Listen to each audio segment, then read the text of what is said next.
live. Hi, welcome. It's Sunday morning, and you're Zooming with us.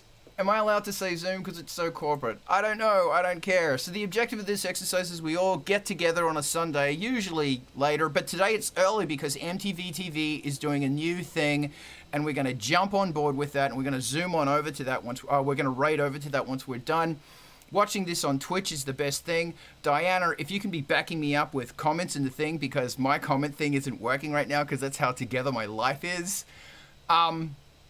Firstly, I want to send a huge thank you to the Angelspit Patreon people who are here right now. These people keep Angelspit going, and my thank you to you guys is I'm going to keep you going. And we are going to fucking do this together. You are rock stars. So Angelspit's Patreon, which is patreon.com/Angelspit, is full of wonderful crap for your brain to get your rock happening. Secondly, follow Angelspit on Twitch. Most of this is going to happen, the main conversations are going to happen on Twitch, and that's twitch.tv/Angelspit And if you want non-stop mayhem, 24-hour non-stop, you need to watch MTV TV on Twitch, and Diana's going to throw the link in that one as well, and it's the bomb. And MTV TV today, in 50 minutes, are starting a new set, and this is going to be mind-blowing. We're going to have a chat about that later, but to start with, all mics are on, and I want someone to throw me a question, and I'm going to throw it to the committee, and we're going to answer that question and make some mayhem happen. Yeah! I think we should go with Julius's question there. Julius, let's go. I'd like to talk about using natural instruments in electronic music productions, and what way to use plugins or hardware to process them and give them space in your production. Awesome. Yeah, Adam, I see your hand. I'm going to throw this open to everyone because I know everyone here has got some great thoughts about that. But firstly, Julius, I want to say I've been keeping an eye on your Instagram, and the photos you are posting are brilliant. I'm loving what's coming up, man. They look great. Okay. Sorry? Thank you very much. You are a rock star.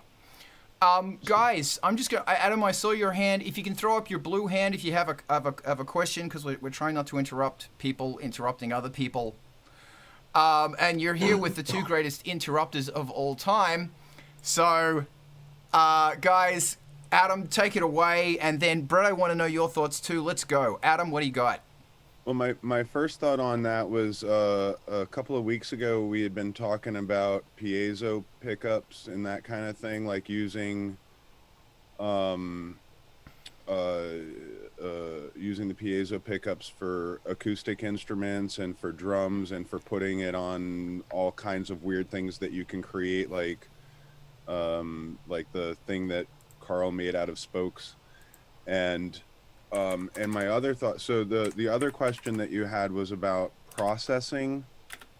And so one of the things that I really love about electronic music and working in a digital audio workstation is that it gives you all of these really cool creative controls and a lot of things that are like randomizers. Right, so like I'm a Reason guy, so I'm always going to be thinking in terms of Reason, but I'm thinking like, you know, so one of the things that I like doing is just taking like a drone note, right, and then you throw a side chain to the kick and boom, wham, wham, wham, right, using filter gates. Like there are a lot of, like in Reason there's one, it's called the Alligator. And it has a step sequencer for gates basically, which is really cool, and you can kind of set its randomization and you can set all of its parameters. That kind of stuff sounds amazing on, well, pretty much anything. It sounds amazing on just a drone from your electronic music or mixing acoustic or otherwise analog instruments into something like that can then transform. So, you know, I'm thinking if you have a guitar riff, like a dun dun dun dun kind of riff kind of thing, and then you put it you run that riff for a couple of bars, and then you run it through the alligator, and then it goes. You know, it's like you can get it to do all kinds of crazy stuff by throwing it into the same generators that we use for processing the stuff we make with our soft synths and stepping off. That's brilliant. I love that. Anyone else? I do a lot with natural instruments. They're kind of especially with guitar, that's kind of a core to the Demon Hate project as far as an instrument. I will say that guitar is easier to mix in as a natural instrument than drums. However, the problem with it is your ears don't hear in the same way the mics do, the mics and the equipment behind it. So first thing I do is I get over, just dismiss that my ears are not going to hear it the same way the mics are. And it's kind of a mental trick. So when you get that sound that you've recorded and it meets all the qualifying things, like it's on time, you've played it well, you've rehearsed it enough, it is sonically fitting within the music, then starts the hard part, and that becomes the processing of it to make it sound closer to what your ears hear. And that's gonna get that a lot of compression. We talked about that last couple times as well, because you're gonna want to try to capture all the elements of both the room and the instrument itself, unless you're just purely line. But with a drum or something like that, it's almost impossible to be purely line. So yeah, you don't. Also, you got to be careful about your levels coming in. It is very, very easy to distort and clip live instruments, and that will just toast your sound. If you can kind of think about it, it's like if you're screaming into a microphone and you just flex that microphone beyond its capability, there's no way to recover that. So one other thing that I've seen in that regard, where it comes to drums and bands, I've had a lot of friends have success setting up a shotgun mic 10 to 15 feet away. Now, their setup was something similar to a storage room, a small, think about like a 4x4, 5x5 practice area. And then they would put a shotgun mic outside of that room and capture this entire sound coming that way. When they pointed that at the drums and whatnot, they found that they got the best overall sound. Beware, those shotgun mics are designed to pick out that one person in a crowd. So there's my 2 cents. That's brilliant, man. Thank you. John, tell me.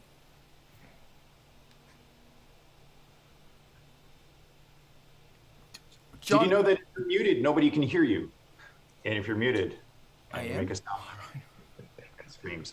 All right, so I'm going to take a different approach.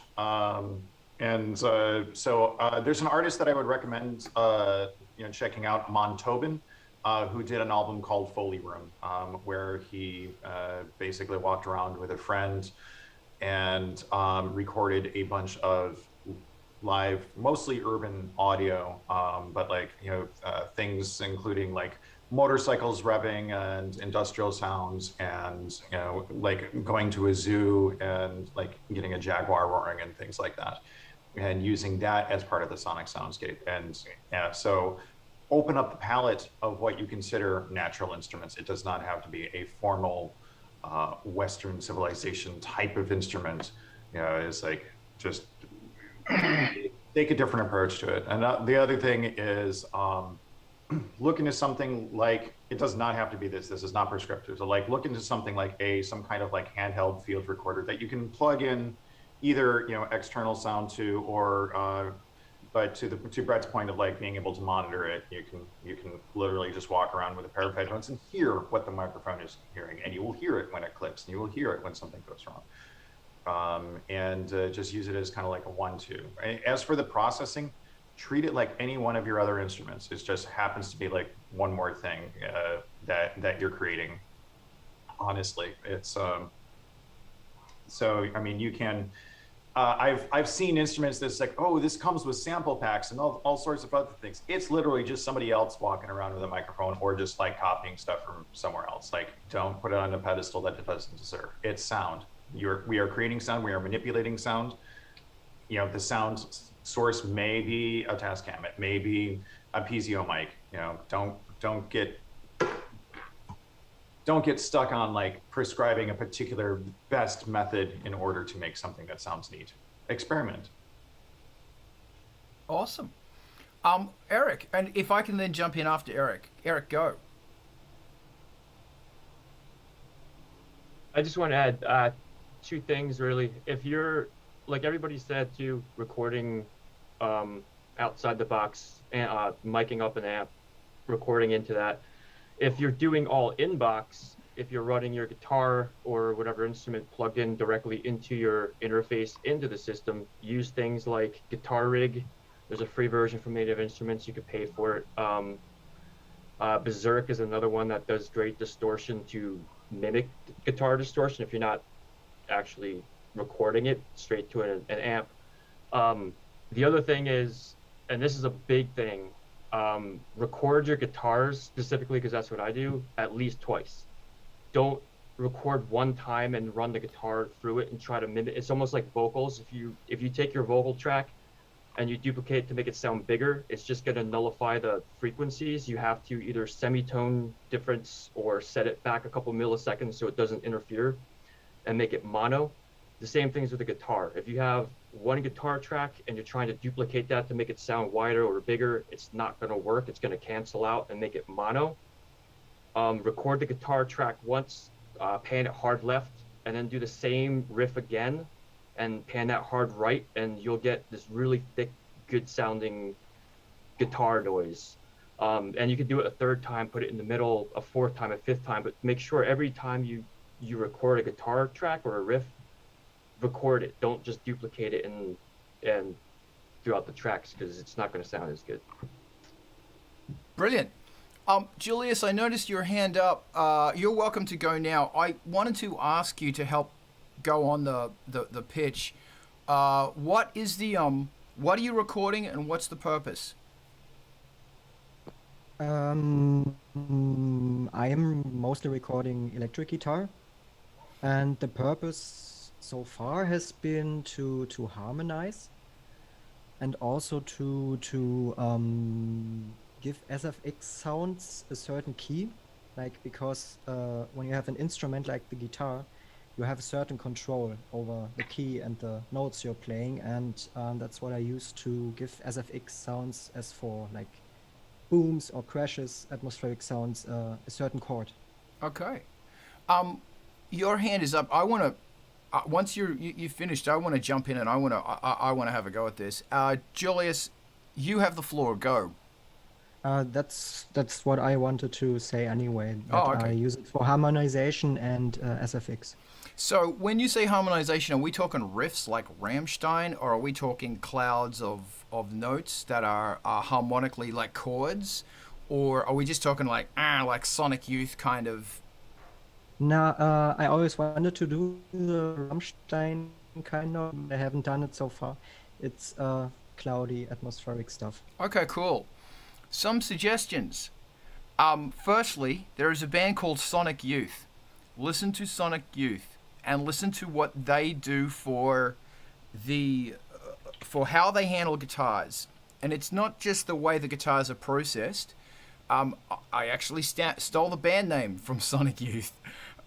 It's also the notes they are playing. Because half the thing about an atmosphere isn't just how you process it, it's the notes, because the notes are telling you emotional information. So, thanks, Brian, not Buddha. I'm sorry, John, no, I stole it. It's from Orange Roll's Angelspit off Dirty. Straight up theft. I met them and they didn't mind. They went, yeah, man, whatever. And then they spoke to the next one. Who's this guy? Fuck off. But they were very polite and cool about it. Actually, I'm going to come back to you. So I went to see Sonic Youth in New York, and by this stage, everybody there is a little older because they were huge in the late 80s, early 90s. They were massive. So everybody there was kind of in their 40s and 50s. And you could tell that everybody had a job and a family and a mortgage. But tonight was their night to act like little kids again. So they're jumping around and they're all being crazy. And they're getting a bit too crazy, like we did in the 90s. But by now, we're in our, 50s and stuff, 40s and 50s. And they're going a bit crazy. And Kim and, it's not Lee. Kim and, what's her husband's name? Ex-husband? Oh, this is Kirsten. It's Kirsten, isn't it? The other guy in Sonic Youth. Anyway, look, they were married. And Kim's kind of, she's the vocalist, and she's a bit fuck off. She's very New York fuck off, and he's a big, like, gangly guy.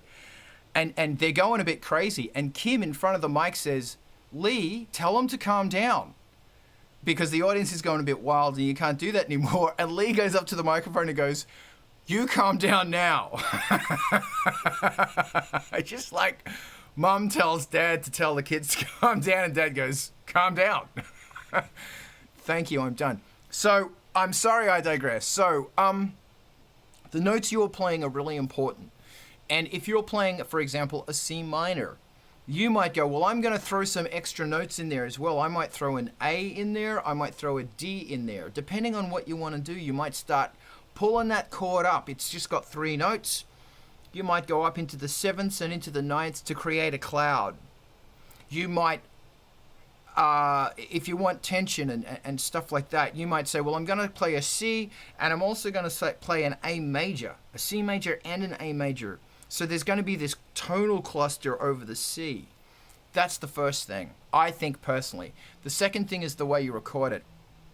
If you have a good guitar rig, record it just as they were saying before. Make sure the levels that go into it are clean, and make sure you normalize it, and make sure when you process it, feel free to wind it backwards, add reverb, then throw it back the other way. Feel free to vocode over it. So you use that as a wash of sound, and then you use your voice to move and manipulate the chords that are going on, the notes that are going on. So you're going like ah, chi, ka, wa. So the actual sound of the guitar is going ah, so you're moving with it. Go. I see your hand. So you want me to vocode it? Why not? You Okay. can use your guitar as the carrier, as the fundamental thing that your voice bites into. Use sounds as carriers for vocoding. Yeah. You could even use drums as the thing that's biting into that guitar. You could use anything you want. And the blipvert I did on vocoding talks about how, this is getting off subject a bit, but vocoding is a really cool way to use, to have a backing vocal in there and to use instruments as backing vocals. And depending on how wacky and how weird you want to get with the sound of the guitar, we talked a little bit about prepared instruments last week or recently, where you might get a washer and a hair clip and put it onto the string, and a spring. Put that on the spring as well, and then you tune your guitar up so that when you hit that note, the wash is going to go, and the spring that's wrapped around the string is also going to be making noise as well. So I'm going to hand this back off because, like, everybody else has beautifully said everything I want to do, except I will say a trick with recording guitars is, do you have an amp? Are you using an amplifier? Like a speaker? Not a hardware one. Okay, cool. One thing you can do is, if you do what Eric said, if you do 2 takes of your guitar, if that's possible to do 2 takes. In fact, 2 takes where you're playing something slightly different might be really interesting. And one of them, and you output a stereo distortion sound, and it's mimicking the mics. So one sound is panned 50% left, 100% right. The other one is 100% left, 50% right. So you also have content in the middle as well. Not dead center, but just kind of in the middle and out here. Because a problem a lot of mixers have is they'll go, oh, I'm just going to throw it hard left, hard right. And that's awesome, but there's no content here. And what's here, what you want is a wash. You've got to be careful of certain areas. And another thing I'll say is that depending on how distorted your guitar is, be aware that it is biting into all frequencies. Guitars love frequencies, and they just like going blah over everything. So if it's a wash, you might want to really carve into it. You might want to carve like 400 out, so any bass and just pull out those subs so any bass can all sit in there. You might also want to put a big dip around about 2K as well, depending on how much of a wash it is, so other things can creep in there as well. And I brought up something Angelspit does with guitars is I manically cut those guitars. So if the riff is like ananak, ananak, ananak, it will be ananak cut. Absolute silence. Ananak cut. Ananak cut. I will be flexible about when the guitar starts, because when it starts, it's kind of that absolutely. John just said silence is an instrument, and I drastically agree. The more energy and aggression you want in your guitars, the harder you cut them. I personally think cutting them at the end is more important than cutting them at the beginning, because a thing about the guitar is that attack. Sometimes it's a little early. The guitarist like going chunk, chunk, chunk, chunk. Don't do that. Or you might want to do that as a little bit of spice, but not all the way, because that is biting into, if there's other synthesizers, instruments that are talking, Did you not want your bacon? that's just getting in the way. I am going to, at this stage, pass off to Adam, and Adam is going to talk. Hey, okay. So yeah, one of the as you were talking about the vocoding there, I had my note there that you already hit, so I don't need to go back over that one. But one of the things that you had said was like, oh, if you're playing in like a certain chord, like a C minor or something, to add, adding more notes to the chord. And it made me instantly think, because you had been talking about Sonic Youth, one of the things that's very interesting about their music is how often they use wrong notes, which is like all the time. And one of the things that it's one of those things that, is kind of like, as you're working and you kind of have these revelations about what it is that you're doing, at some point back there, I realized that there really aren't any wrong notes. There are just notes that don't sound right with the notes around them. And like, looking at things like all the different Greek modes and in different ways that you can approach a scale, there are just like, if there's like no combination on a keyboard that isn't covered by one mode or another. And so by mixing modes, by experimenting with those wrong notes, I think you can create a lot of interesting texture. The other thing that I was thinking about was the notes in between notes, right? There's an awful lot of frequency in between a C and a D. There's an awful lot of room between even a half step, and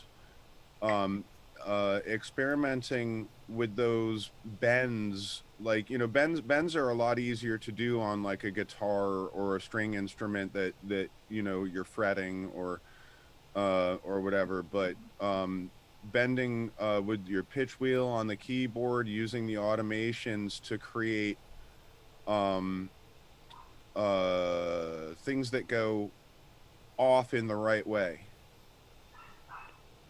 Like even bass drops, if you think about it, like, when you're writing a bass drop into a song, right, you usually start on a note and end on a note. And if you end on a different note in the bass drop, it has a very different feel to it than if you end, like, you know, if you start your bass drop on C and you end on C, it feels one way. If you start your bass drop on C and end on A, it modulates.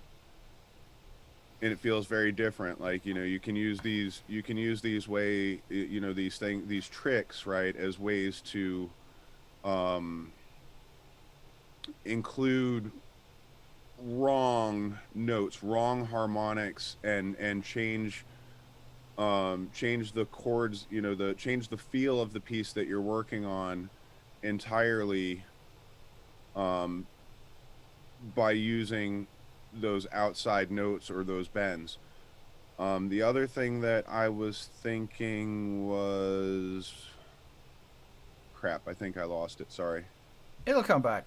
Julius, Brent, I see your hand. Oh, it did come back. I'm sorry. It was what you were saying about cutting off the guitars, the ends of the sound, right? You know, when you break the sounds apart, you know, you have the the attacks and the release, you know, like, you know, your ASDR kind of thing, right? That the release on the sounds is so important. It really is. It adds so much flavor and groove to a piece. Like when you take and you chop the end off and give it that staccato thing, it's very like punch, punch, punch, punch, right? But if you leave the tails on the thing and you get you know, it's very washy and you get that like pure disintegration kind of feel, you know what I mean? Like, so that the ends of the notes themselves are really important. And again, like mixing that up can create an awful lot of, even if you're singing over it, what the guitars are doing behind. If you listen to funk music, a lot of it's like chop, chop, chop, open up, chop, chop, open up, chop, chop. And it creates these lovely pockets just by, you know, it's like the same note, but it's just kind of approached a little differently. It's just opened up a little more and closed off a little more, if that makes sense. Amazing. Thank you, Brett. I see your hand up. Julius, I just want to throw to you for a sec. Was there a question or something you wanted to add in here to... It was a very short question about panning. When you have particular sounds, how far is it okay to pan these sounds in a mix, not a master? Okay. Julius, that depends on how much hearing you have left.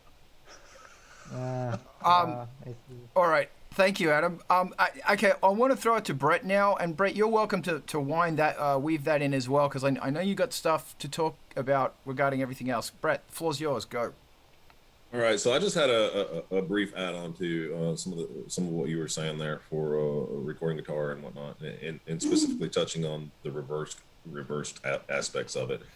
One neat trick that I've done a couple of times, mostly with a friend of mine, is that, so we'll write a guitar track as it's meant for the song, however that is, but then we'll take that and then we'll systematically identify all the notes and reverse the entire pattern and learn that part forward. Then that is the reversed guitar track.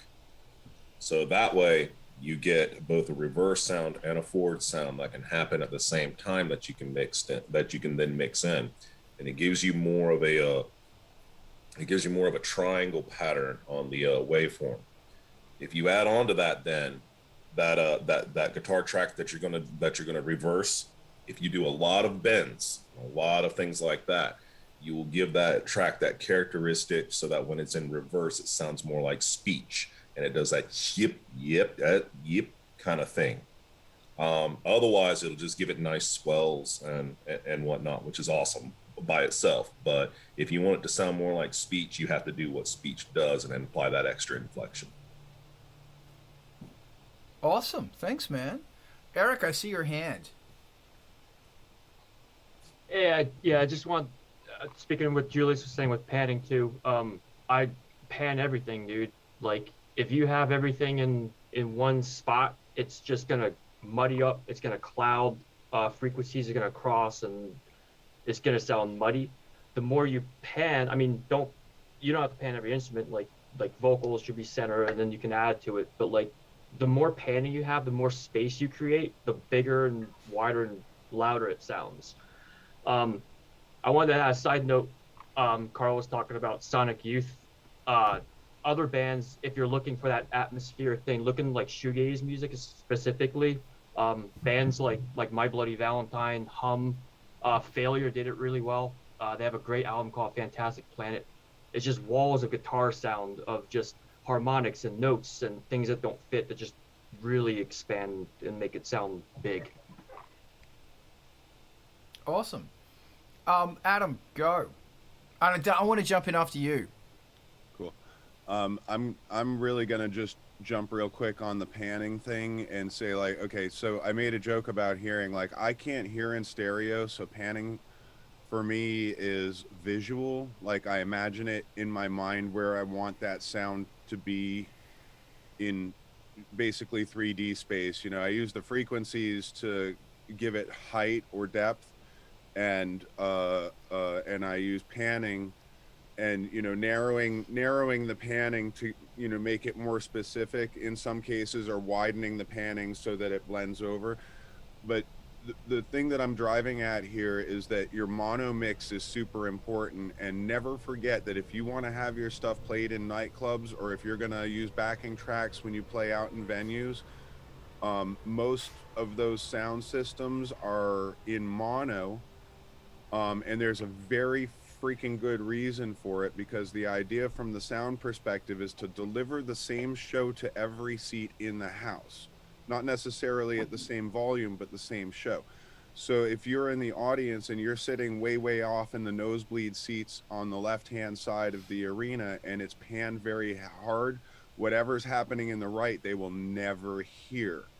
There was a great example. It was on one of the VNV tracks. I think it was Epicenter, that just sounded like crap in every club. And so what I did to play that track was I threw it into the DAW and I made a mono mix, you know, where I crunched all the panning together so that I'd have a version that would sound decent in the club, because it sounded so weird and thin otherwise, because it was panned off so much. You have to listen to it in mono and have it work in mono, and then use the panning to create the space. If you create everything just hard panned like that, you know, if it does get played back in a mono system. And actually, here's the thing. This was something the Cruise Shadows were really picky about. Sorry, Carl. Rogue was really picky about this, in that, like, they insisted on having a stereo mix in their club shows on stage. And it's kind of it's a very strange thing, and it works okay if you're in a small room with like 300 or 500 people or something, where everybody's kind of packed into the middle and the speakers are on the outside of where all the people are standing. But that is not how arenas are laid out. Nightclub dance floors, 1, 2, 3, 4 in the corners. If you have left and right, where is it going to go? Right? So always think about your mono mix. Like, panning is incredibly useful for creating space for the different instruments and to keep them from, you know, phasing on each other, and that, you know, to keep your sounds from phasing out. But like, that mono mix is super crucial, and to that effect, carve out any frequencies you don't need. Like, it might sound really great and fat when you're listening to the soloed track, but then when you put it together with all the other stuff, it's just mud.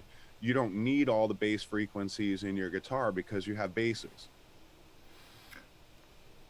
So get rid of them. And that's another reason why you need a professional mastering guy. Like, look, man, AIs and plugins, and no. You need someone who has several speakers, has experience, and knows this stuff. Get a professional and pay them what they're worth. As far as panning goes, I absolutely agree with everything everyone said. I am increasingly using mono mixes, and if I turn up to a club and I'm you know, the first thing I'll say to the sound person is, do you have a stereo mix? If so, pan everything kind of like there. If it's a mono mix, just take my left and right and pan them dead center. Or if you want to pan it, the show did, even if it's a stereo system. Actually, I've played hardly any clubs at all that have stereo systems. you know, and the thing about industrial music is there's often stuff going hard left, hard right, going digga digga digga digga digga digga digga digga. And the problem you've got with that is if it's taking the mono left only, it's going you're not getting the full thing. As far as panning goes, imagine in your mind what you are seeing. If this is dance related, there is a kick drum dead center. Above that kick drum is the snare. See the drummer. And the drummer's got their kick here, their snare here. The hat might be slightly off, but in dance music, I say go right down the middle. And then standing in front of the kick of that drum kick is the vocalist. So all of that stuff is dead center. And then you might say, well, the vocalist's effects are going to be minus 50%, minus 50%. The vocoders are going to be out here. The synthesizers are going to be sort of like this wash everywhere.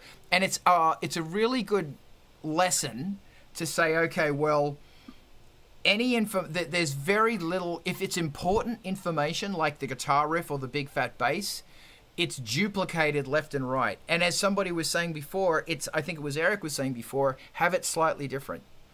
So that if it does go mono, if they're sharing earbuds or something, everybody is getting the mission critical information.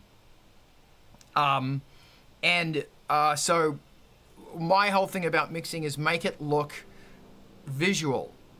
Like Adam was saying, it's what you see. You see the drum, and then you see the toms are laid out like this, and then the guitars might be like this, and then there might be something going on here and something going on here, and it's another really important reason to do your mixes on speakers, because speakers give you a better feeling of what's actually going on than headphones do.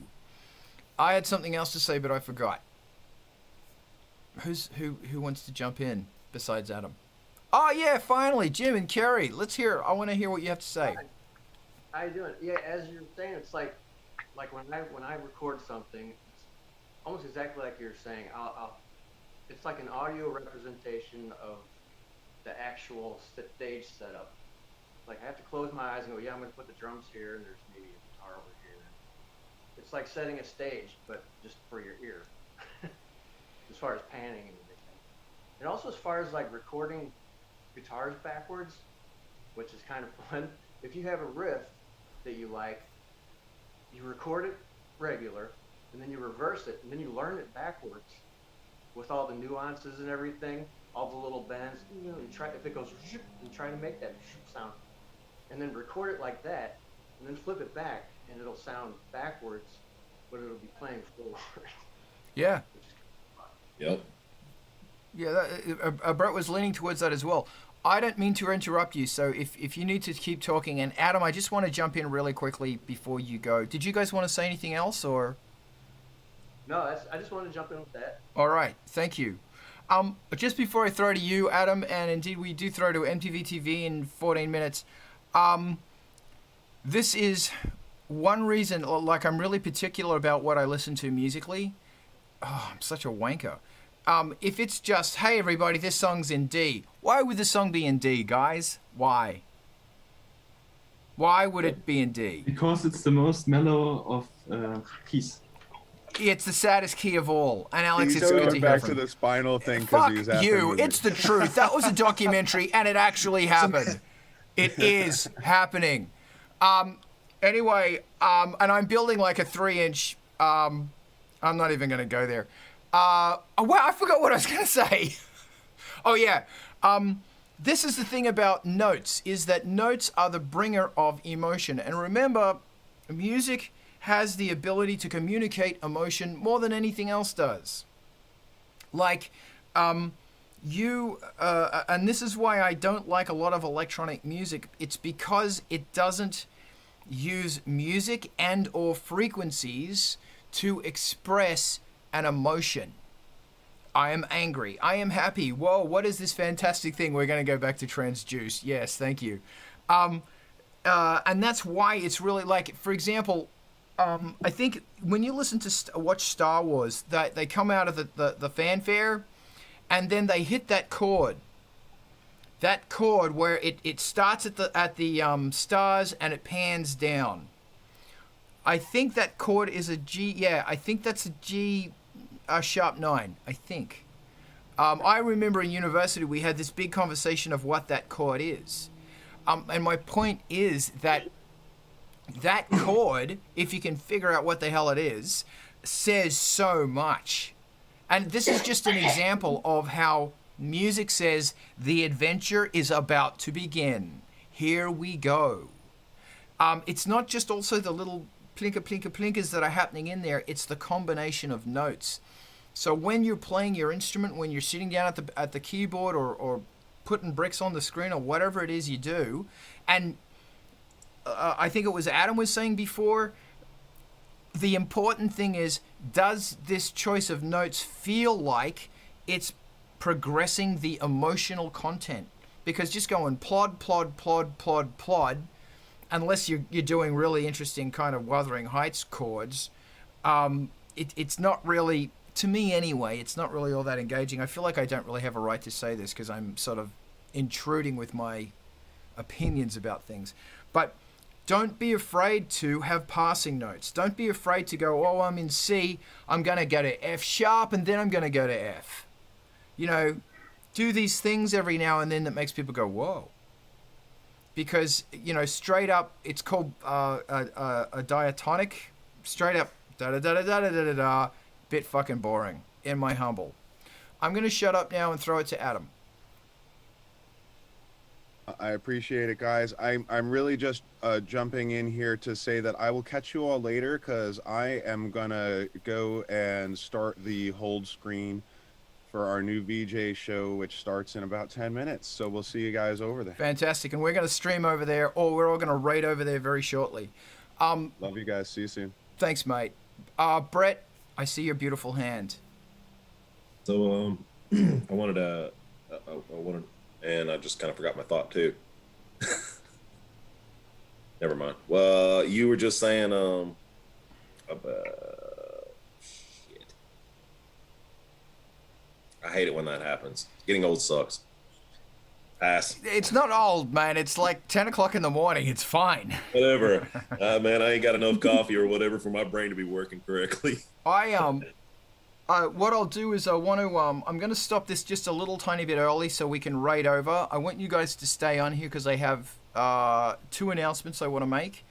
But if anybody has a 4-minute question before we stop this and then everyone else raids on over to MTV TV, let me know. Throw it on in here.